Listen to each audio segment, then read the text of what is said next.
likes to this videos? If we make 5,000 likes to this video, we will upload more patriotic news. Thank you. Jobs galore. Trump just made massive jobs announcement that will drive Dems insane.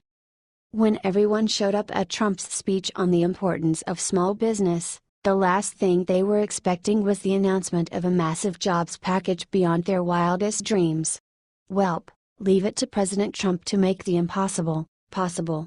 He revealed today that the Foxconn CEO told him secretly that he wants to invest $30 billion in the United States. In case you didn't know, Foxconn is the company that Apple pays to make your iPhones in China. Now, he may have been being a tiny bit sneaky when he dropped this bombshell on America. After all, he told the crowd, he told me off the record, he thinks he may go $30 billion, but he told me that off the record, so I promised I wouldn't tell anyone. That's called big business, by the way. The funny thing is, just last week Trump revealed that Tim Cook from Apple told Trump off the record that he was gonna build 3 new plants in America. It took him long enough.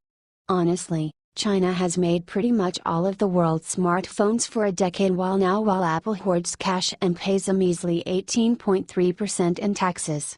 As a California company, they should be at a nearly 50% tax rate between their federal and state taxes, so thank you again, President Trump, for helping to give this country the jobs we need to make us great again and not reliant on China.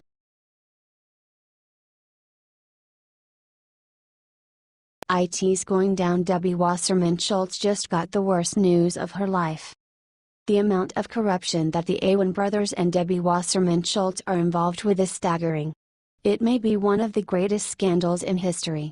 There are only a few independent news organizations still reporting on it. According to the Washington Free Beacon, Congress has begun investigating the scandal surrounding Representative Debbie Wasserman Schultz, DFLA. Watch this video to see what just came out from Judge Napolitano. On Monday, Judge Napolitano said that Imran Awen was selling U.S. secrets to foreign agents. Judge Napolitano, he was arrested for some financial crime. That's the tip of the iceberg. The real crime against him was that he had access to emails of every member of Congress and he sold what he found in there.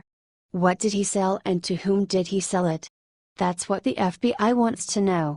This may be a very, very serious national security investigation. Imran Awen worked for Debbie Wasserman Schultz for 13 years. She fired him only a week ago and continued to pay him as an IT expert despite the fact that he lived in Pakistan. Share this everywhere, patriots. We need to get information out about the Awen scandal. This scandal could take down the dirty Republicans and the damn Democrats. Get this out there right away.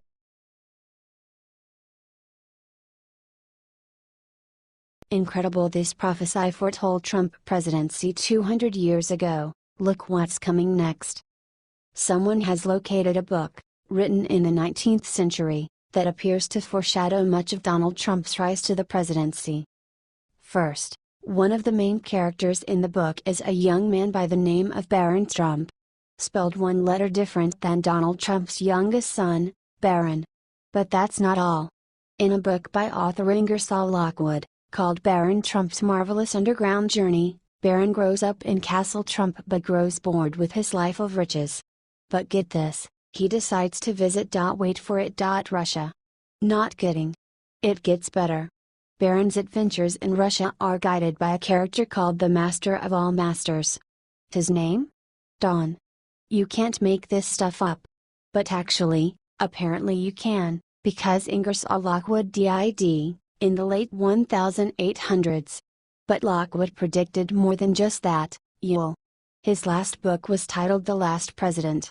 While I haven't personally read this book, but intend to for sure, according to Newsweek, it begins in New York City in November, after the election of an opposed outsider candidate. The people of the city go crazy. But get this, Newsweek quotes the book, saying, "The Fifth Avenue Hotel will be the first to feel the fury of the mob." The novel continues, citing an address in New York City where Trump Tower now stands. Would the troops be in time to save it? Just as a reminder of the real win, now I'm kind of freaked out by that, y'all. That's pretty creepy. Did an author, psychic predict President Trump? Please share this with all your friends. They aren't going to believe it. Do you? H/T.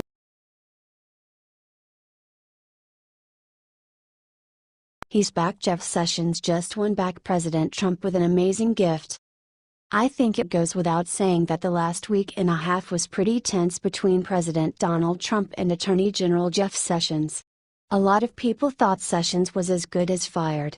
Well, with some hard work and changing of priorities, it looks like AG Sessions might have finally won back the president with this genius present. Jeff Sessions will launch a huge campaign to find and punish the White House leakers. The big announcement is scheduled to be made in a press conference by Sessions himself this Friday, according to Fox News. Remember how Trump was very upset that AG Sessions spending more time fighting marijuana and increasing civil asset forfeitures when he should have been fighting against Russia, rooting out the leakers, exposing Iran, helping to expose the crooks in Congress and root out violent gangs in inner cities across the country?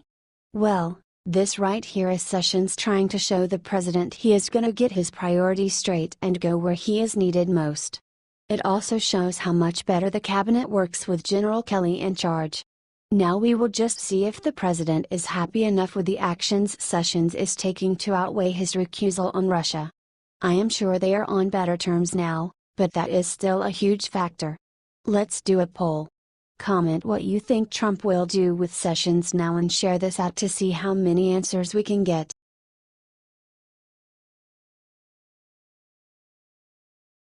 Trump just said one word about new Chief of Staff General Kelly that shocked everyone. President Trump just added the very well-respected General John Kelly to his administration, as his Chief of Staff, after ousting Reince Priebus. General Kelly is expected to bring discipline and order to the White House, and many are talking about what that might mean to those who have direct contact with the president, like his own daughter, Ivanka Trump. White House Press Secretary Sarah Huckabee Sanders told reporters on Monday that Kelly had full authority and that all staff will report to him. But what does that mean to Ivanka? Is she considered staff within the meaning of what Sarah Sanders announced? Here's what she had to say, alongside. What does that mean? It does not imply that she intends to be beneath, or under him, does it? I don't know for sure, and time will tell. What I do know is that Ivanka is smart and competent, and I imagine that everyone in the White House, including the President and General Kelly, respect her greatly. What do you think? Comment and share if you are happy with what's happening in the White House. H/T Briette Bart.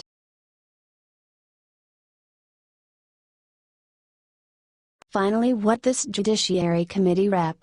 just exposed will have Mueller running to the hills.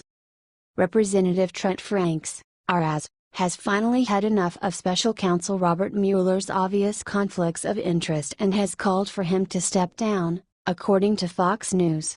Representative Trent Franks, who sits on the House Judiciary Committee, said this in a statement on Tuesday. Bob Mueller is in clear violation of federal code and must resign to maintain the integrity of the investigation into alleged Russian ties. Those who worked under them have attested he and Jim Comey possess a close friendship, and they have delivered on the record statements effusing praise of one another. Mueller and former FBI Director James Comey do have a very close friendship, which had been described as brothers in arms by colleagues. In his statement against Mueller, Franks also pointed out that Mueller has hired at least 3 lawyers for his legal team who have donated to Hillary Clinton and other Democrat candidates. Franks concluded his statement with, "Until Mueller resigns, he will be in clear violation of the law, a reality that fundamentally undermines his role as special counsel and attending ability to execute the law." That a congressman on the judiciary is saying this is huge. The wave against Mueller for his conflicts of interest has been building for months, and it looks like it is finally coming to a head. Share 10,000 times if you can't wait to see Mueller out so this witch hunt can end. H/T Fox News.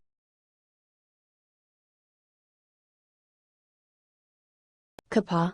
Right after another Russia question, Sarah Sanders lays the beat down on MSM journalists in epic rant going viral. Many Americans have lost patience with the mainstream media's obsession with Trump and Russia. Sarah Huckabee Sanders is no exception. Our girl put the beat down on journalists during her latest press briefing in an absolutely epic rant going viral. Watch video at the end. The journalist first asked, for the billionth time, about the latest controversy the media cooked up Donald Trump Jr.'s meeting with a Russia lawyer. Then Sanders unleashed her tirade. Everybody is trying to make this some story about misleading. The only thing I find misleading is the year of stories that have been fueling a false narrative about this Russia collusion and a phony scandal based on anonymous sources. Then she brings the hammer down, saying the media is obsessed with Don Jr.'s meeting of no consequence yet ignore major Democrat scandals. The Democrats actually colluded with a foreign government like Ukraine. The Democrat-linked firm Fusion GPS actually took money from the Russian government while it created the phony dossier that's been the basis for all of the Russia scandal fake news, she continued. And if you want to talk further about a relationship with Russia, look no further than the Clintons, as we've said time and time again. Bill Clinton was paid $500,000 to give a speech to a Russian bank, and was personally thanked by Putin for it. Now it's Hillary's turn. Hillary Clinton allowed 1/5 of America's uranium reserve to be sold to a Russian firm whose investors were Clinton Foundation donors. And a Clinton Foundation chairman's brother lobbied against sanctions on Russia's largest bank and failed to report it. Sarah let it all hang out, and then she shows the media just how ridiculous they really are. Trump train coming through. If you want to talk about somebody who's actually been tough on Russia, look at President Trump. He wants more fracking, more coal, more energy, a stronger military, a stronger defense. Those things aren't good for Russia. I think the distinctions are very clear, and you guys want to create a narrative that just doesn't exist. Boom baby. Honestly, I don't know how this awesome lady does this every single day. Sarah Sanders is the real deal, and Trump couldn't have asked for a better press secretary. You know the mainstream media is never going to post this though, so share it 50,000 times and spread her message far and wide. H/T Fox News